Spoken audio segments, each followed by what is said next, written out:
Hi guys, welcome back to the final part of the video. The last thing I'm going to show you today is just how to create your portfolios and how to make the most out of bringing your students' work online. So if you just go to the Scholantis portal and log in and go to your My Site.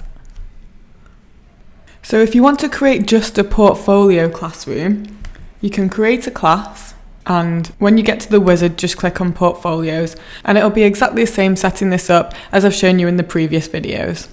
Or you can add a portfolio to your existing classroom, just like I showed you in the previous video when you go to the settings and you can add additional features.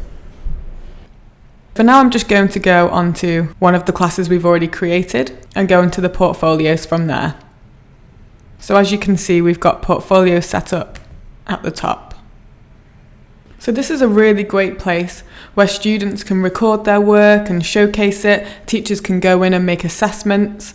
And also, if you see here, we do have a feedback@scholantis.com. So if you're using portfolios and there's anything you think can make it better or anything you'd like to see on here, just give us a quick email and we can review that for you. And to make this even easier for you, we now have a feedback speech bubble at the top here. So you can just click straight on that and talk to us. So you can give it a subject title, a body message where you can say what the issue might be or any ideas or comments that you have. And you can also take a screenshot of the screen, which means that if it's a problem that you're reporting, we can see exactly what the issue is and we'll just be able to get that fixed for you more quickly. Once you've filled all this information in, you can just press submit and that'll get sent to us straight away and we'll get back to you or get your problem sorted for you. We've made it really easy to use portfolios on different devices like tablets or mobiles, and we have built this from a tablet first perspective. So this is the view that you would see on a mobile. As you can see, you can manage students. So if we click on one of the students, Alistair, and this is what his portfolio will look like from a mobile perspective. Okay, so if I just go back to my full screen, we've got Alistair's profile up. We have a picture which can be changed, so every time he goes up a grade you might have a new picture which you can upload for him. You can edit here which grade he's in, so if he's going into grade 11 you can change that and then just click OK and that will update for you. Now obviously grade 11 would be his new school year, so he now has the opportunity to write something a bit about himself and he can upload all his new content as the school year progresses. So if we just go back to his grade 10 class, we've worked really hard this year to make it easy to add content, to copy assignments in, and make it easy for students and teachers to add things to the portfolios. Each student does only have one portfolio, so if you think of it like a backpack which can follow them around from class to class and year to year, and every teacher has the ability to put things in, same as the students. So this just means every time you add a student into your classroom, it automatically attaches their portfolios if you have it as a feature on that classroom, which allows you to view it and upload anything to it. So as you can see at the top right here, we have an alert button, which just means if you click onto that, then every time Alistair updates his portfolio, it'll send you an alert in an email form so you can go on to view what's been updated. And we've also got the export button. Now this is a really great new feature which just means the students can download their portfolios into a miniature website and then they can just send this to potential employers or potential universities, and it just makes it really easy to showcase their work.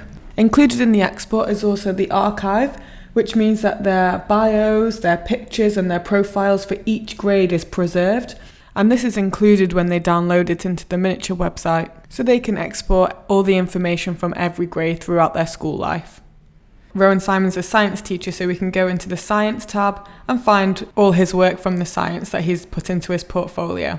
And we can see work from the other classes, so if we want to have a look at his language arts or his mathematics. And if we see something we really like, we can go in and we can favourite that. And this is really great for things like parent-teacher conferences when you can get this up online and show the parents all your favourite work that one of your students has done. It's also a great way for students to identify their best work and a way to highlight specific items so that they can go and review them at home. As you can see, we have a couple of default ones here, but you can also get the filters customised by IT. For example, if you want additional subjects or specific learning outcomes for your province. So if this is something that you want, just get onto your IT department and they can add that in for you. So as a teacher looking at Alistair's portfolio, you can filter into different subjects.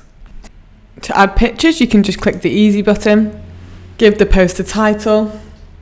So if it's a science class, maybe experiments. You can add a picture, where you can upload multiple documents.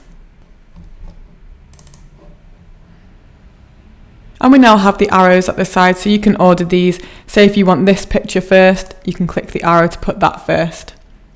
And you can set the dates when you've created these features.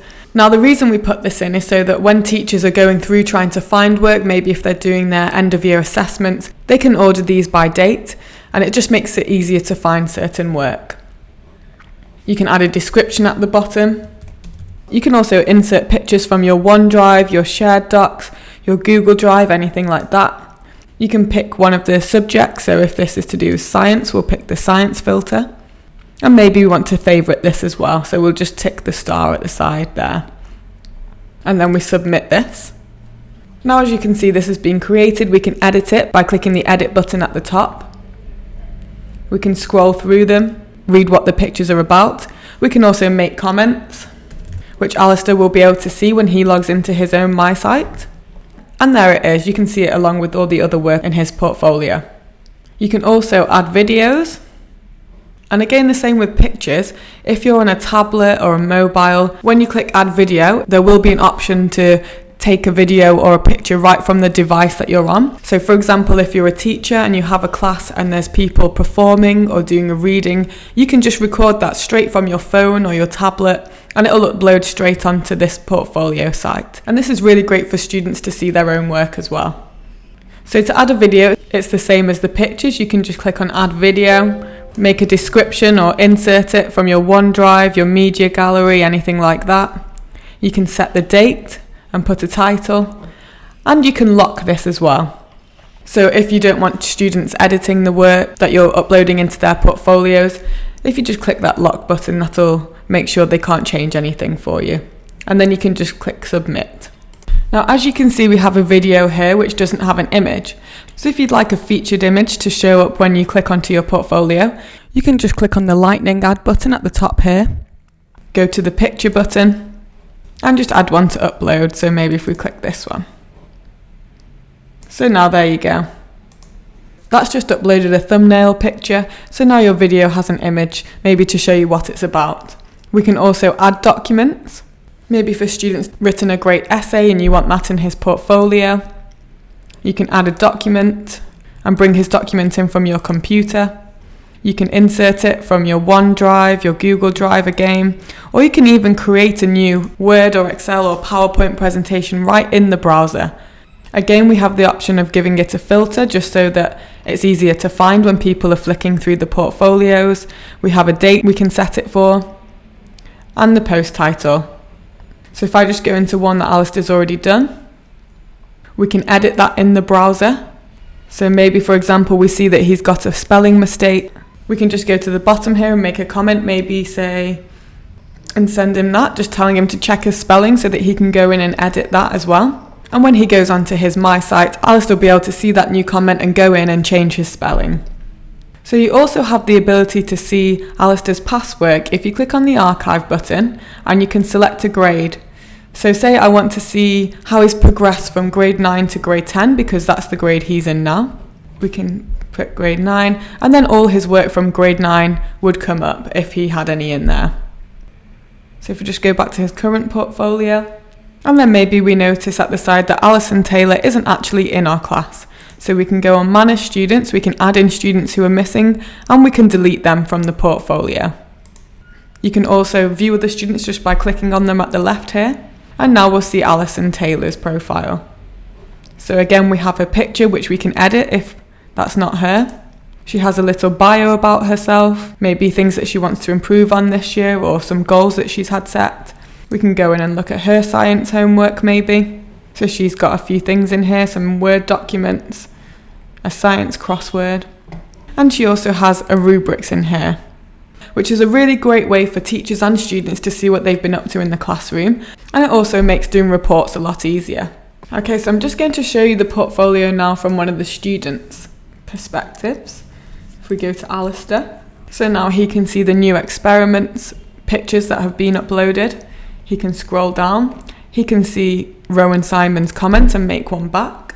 He can also go onto his assignment and edit this in the browser and make some of the spelling changes. So when he goes back, that'll just update that for him. As you can see, he can check that it's been changed for him. He can again make a comment back to the teacher, just to tell him that he's done this now. Maybe he remembers his art project and wants to make this one of his favourites. Again, he can see when he completed this and when he uploaded it, see the comments that people have made. So Rowan Simon said these are fantastic. And again, we've got the filter there. So when he goes into arts education, his fantasy art project will come up. All the images and videos on the portfolio will be stored in a SharePoint database. However, if you don't want it on-prem, your IT department can just offload this into an Azure data service.